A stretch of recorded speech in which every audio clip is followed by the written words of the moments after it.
one thing I think that is really fascinating about you as an individual is that you've not just founded one company, you founded multiple companies, and you've already exited two startups. And that's a really big achievement. It's one thing to even exit one startup, but to do two is quite impressive. And as you mentioned as well, as an immigrant to the U.S., I think that that's a beautiful story. So I would love to hear, how did you go about founding your first company, and what led you to go down that crazy rabbit hole that all founders inevitably go down? Yes, Nick, thank you. Thank you for the kind words. Absolutely. So, what led me there is, I guess, I suppose, a kind of awakening or an enlightenment that you have one life and you want to live it the way you want to live it, not based on how some nameless corporation or entity out there that you might think you're a part of. It took me a while to get there. There are some people who get there much early in life, and I got there much later. But I'm glad I just got there anyway. Right. The second thing I would say is, what did I learn from it? And this is very interesting.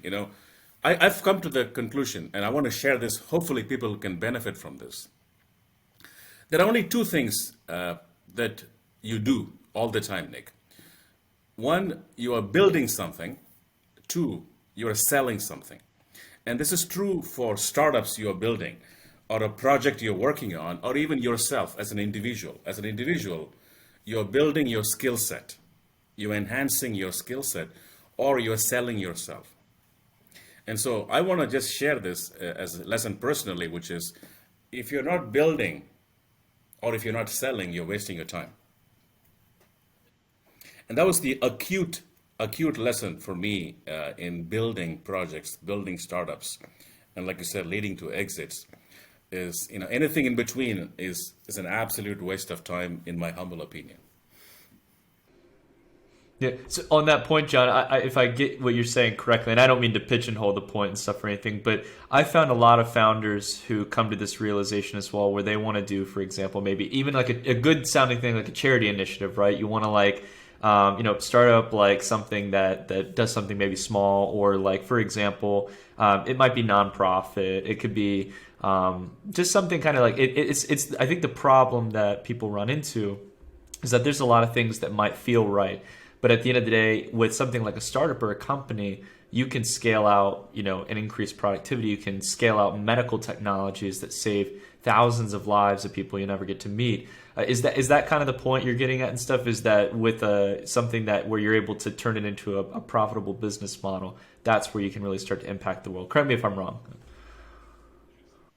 No, absolutely. I think you're right. You're right. I couldn't agree with you more with your summary. But again, I want to just emphasize, right? When I say build, meaning to create, you're creating something. You're creating something could be reinventing yourself as an individual, your skill set, right? Your vocabulary. It could be languages, could be tools, could be skills, or you're selling, right? And scaling, you're right. It's about scaling. Selling is obviously about scaling the startup as well.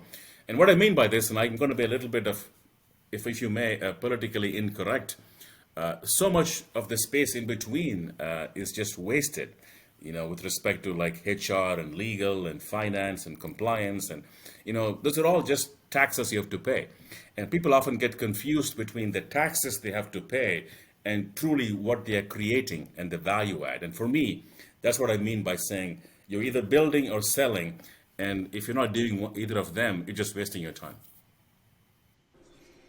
I'll tell you one thing, John. I always think about when it comes to tax season and stuff. Always in crypto, I've paid my taxes every single year.